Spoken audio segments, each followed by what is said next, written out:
بسم اللہ الرحمن الرحیم۔ وہ گھر جہاں تاریخ کے سب سے عادل حکمران نے قیام فرمایا۔ کوفہ کی خاموش گلیوں میں ایک ایسا گھر جہاں کی ہر اینٹ علی کے زہد، علم اور عدالت کی گواہ ہے۔ یہ وہ در و دیوار ہیں جنہوں نے علی کے سجدے دیکھے، وہ گھر جس نے علی کے لہجے کی شفقت کو محسوس کیا۔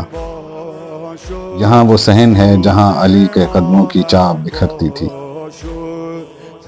وہ چھت جس نے 19 رمضان کی رات علی کے آخری الوداعی کلام کو ایسا جذب کیا کہ آج بھی ہر آنے والے زائرین کی آنکھیں پرنم ہو جاتی ہیں۔ جب مولا علی علیہ السلام نے ظاہری خلافت سنبھالی تو مدینہ سے کوفہ کی طرف ہجرت فرمائی۔ یہ سن 36 ہجری تھا۔ یہ گھر، یہ چھوٹا سا سادہ سا مکان، یہ کسی دنیاوی بادشاہ کا محل نہیں تھا، یہ کسی خلیفہ کا شاندار قصر نہیں تھا، یہ دونوں جہانوں کے وارث مگر مظلوم امام کا مسکن تھا، جہاں علی کی عدالت گونجی، جہاں علم کے چراغ جلے، جہاں علم و معرفت کے دریا بہے، جہاں ایک درویش حکمران نے الہی حکمرانی کے گر بتائے، جو خود بھوکا رہ کر یتیموں کو کھانا کھلاتا تھا۔ علی علیہ السلام نے تقریباً 4 سال 9 ماہ کوفہ میں گزارے۔ یہ گھر جہاں علی کے سجدے گونجتے تھے، یہ گھر جہاں علی کی دعاؤں کی سرگوشیاں آج بھی موجود ہیں، یہ گھر علی کی شہادت کا گواہ بھی بنا۔ یہ کیسا حکمران تھا جس کا دسترخوان کبھی گوشت سے نہ سجا؟ یہ کیسا خلیفہ تھا جو خود مٹی پر سوتا مگر امت کے مسائل کے لیے راتوں کو جاگتا؟ یہی وہ گھر تھا جہاں علی کی محراب تھی، جہاں راتوں کو نوافل ادا کرتے۔ مولا کا ایک چھوٹا سا حجرہ تھا جہاں آپ آرام فرماتے۔ یہاں حسنین علیہ السلام کا حجرہ تھا جہاں علی علیہ السلام اپنی نسل مصطفیٰ کو پروان چڑھاتے۔ یہاں عباس علمدار کا کمرہ تھا جہاں وفا کی تربیت ہوتی۔ یہاں زینب و ام کلثوم کا کمرہ تھا جہاں صبر و حیا کی روشنی پھیلتی۔ یہاں بیٹھ کر علی امت کے فیصلے فرماتے، یہیں بیٹھ کر یتیموں کے سر پر ہاتھ رکھتے، یہیں رات کے اندھیرے میں اپنے کندھے پر راشن لاد کر جاتے، یہیں چٹائی پر بیٹھ کر خطبے تحریر فرماتے، یہیں قرآن کے رموز بیان فرماتے۔ آ گئی وہ رات، 19 رمضان کی رات۔ یہ گھر ویران سا ہو گیا۔ یہاں کی فضا میں ایک عجیب سی خاموشی تھی۔ علی علیہ السلام نے آج بار بار گھر کی ہر چیز کو دیکھا۔ کبھی حسنین علیہ السلام کو گلے لگایا، کبھی زینب و کلثوم کے آنسو پونچھے، کبھی عباس علمدار کے چہرے کو ٹکٹکی باندھ کر دیکھا، کبھی صحن میں آ کر آسمان کی طرف نظر کی۔ اپنے قدموں کو کبھی آگے بڑھاتے، کبھی پیچھے ہٹاتے، اور جب مسجد جانے لگے تو دروازے پر وہی بدخیں راستہ روک کر کھڑی ہو گئیں جو ہمیشہ خاموش رہا کرتی تھیں۔ وہ چیخ رہی تھیں، پروں کو پھیلا رہی تھیں، راستہ روک رہی تھیں۔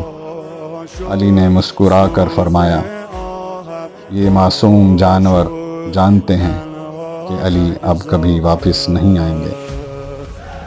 یہ جملہ بیٹی ام کلثوم سلام اللہ علیہا پر بجلی بن کر گرا۔ عرض کیا، بابا یہ کیسی باتیں ہیں؟ مگر علی علیہ السلام کچھ نہ بولے، مسجد کی طرف روانہ ہوئے، اور یہ گھر حسرت سے علی کو دیکھتا رہ گیا۔ مولا علی علیہ السلام مسجد پہنچے، محراب میں کھڑے ہوئے اور نماز فجر کے لیے تکبیر کہی۔ جیسے ہی آپ نے سجدہ کیا، ابن ملجم لعین نے زہر آلود تلوار سے وہ ضرب لگائی جس سے زمین و آسمان کانپ اٹھے۔ تاریخ کہتی ہے کہ جیسے ہی مولا علی علیہ السلام کے سر میں ضربت لگی محراب سے ایک صدا بلند ہوئی، خدا کی قسم ہدایت کے ستون گر گئے۔ اور پھر مولا علی علیہ السلام کے لبوں سے جو جملہ نکلا وہ قیامت تک مظلوموں کے لیے پیغام بن گیا۔ بسم اللہ و باللہ و علی ملت رسول اللہ استو و رب الکعبہ، اللہ کے نام سے رسول خدا کی ملت پر قسم ہے رب کعبہ کی، میں کامیاب ہو گیا۔ یہ اعلان تھا کہ علی علیہ السلام کے لیے موت شکست نہیں، کامیابی ہے۔ علی کا سر غیر اللہ کے سامنے جھکا نہیں، علی کی پیشانی سجدے میں تھی۔ 3 دن زہر کا اثر بدن اطہر میں پھیلتا رہا۔ حسنین علیہ السلام تیمارداری کرتے رہے۔ زینب و ام کلثوم سلام اللہ علیہا آنسو بہاتی رہیں، اور یتیموں کے بابا کی زبان پر صبر و شکر کے سوا کچھ نہ تھا۔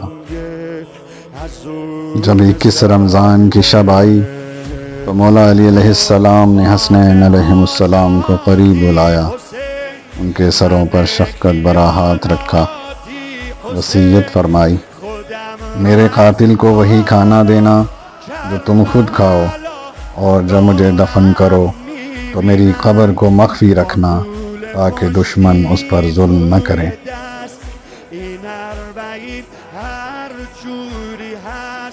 جیسے ہی وقت شہادت آیا، آپ کی آواز بلند ہوئی، السلام علیک یا رسول اللہ، ھذا علی قادم علیک، اے رسول خدا، علی آ رہے ہیں۔ اور یوں علی علیہ السلام کی زندگی کا چراغ ظاہراً بجھا، مگر در حقیقت علی علیہ السلام کا نور قیامت تک چمکتا رہے گا۔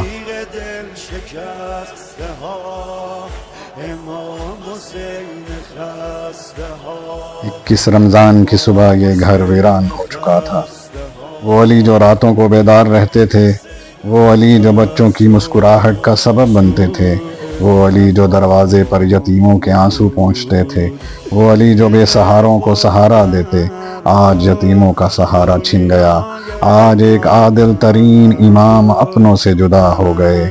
یہیں اسی گھر میں، اسی صحن میں جہاں زینب و کلثوم نے آخری بار بابا کے قدموں کو چوما، اسی گھر میں کنویں کے پانی سے حسن و حسین عباس جری نے بابا کو غسل دیا۔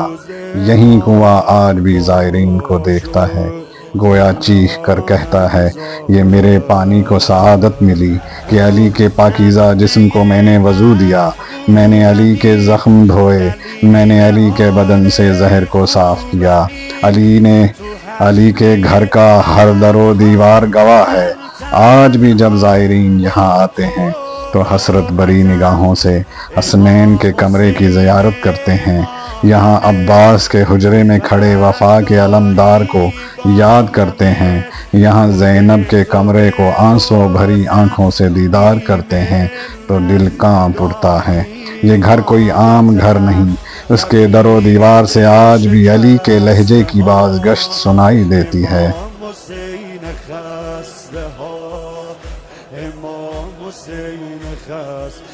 یہ صحن آج بھی زینب کبریٰ کے آنسوؤں کی خوشبو محسوس کرتا ہے۔ یہ عدالت علی کا مرکز تھا، یہ علم لدنی کا خزینہ تھا، یہ تقوی و زہد کا مقام تھا۔ یہی وہ جگہ تھی جہاں علی رات کے اندھیرے میں یتیموں کی فکر کرتے۔ آج بھی یہ گھر خاموش ہے، مگر اس کی خاموشی میں صدائیں ہیں۔ یہ گھر آج بھی سوال کرتا ہے، کہاں ہیں وہ علی جو راتوں کو جاگ کر امت کے مسائل سنتے تھے؟ کہاں ہیں وہ علی جو بیت المال کا چراغ بھی ذاتی کام کے لیے نہیں جلاتے تھے؟ کہاں ہیں وہ علی جو خود فاقہ کرتے مگر یتیموں کو پیٹ بھر کر کھانا کھلاتے تھے؟ یہ گھر آج بھی علی کے عاشقوں کو بلاتا ہے، یہ گھر آج بھی محبت کرنے والوں کو جواب دیتا ہے کہ علی کہیں گئے نہیں، علی آج بھی زندہ ہیں، علی کا عدل آج بھی باقی ہے، علی کی محبت آج بھی قلوب میں دھڑک رہی ہے۔ سلام ہو اس گھر پر، سلام ہو اس محراب پر، سلام ہو ان صحنوں پر جہاں علی کے قدموں کی مٹی ہے، سلام ہو ان در و دیوار پر جو جو علی کے آخری لمحات کے گواہ ہیں۔ سلام ہو مولائے کائنات علیہ السلام پر، سلام ہو محمد و آل محمد پر۔ این اربعین هر جوری هست میام و رو خاک نمناک جادت میشینم رفیق دل شکسته ها امام حسین خسته ها رفیق دل شکسته ها امام حسین خسته ها رفیق دل شکسته ها امام حسین خسته ها امام حسین خسته ها امام حسین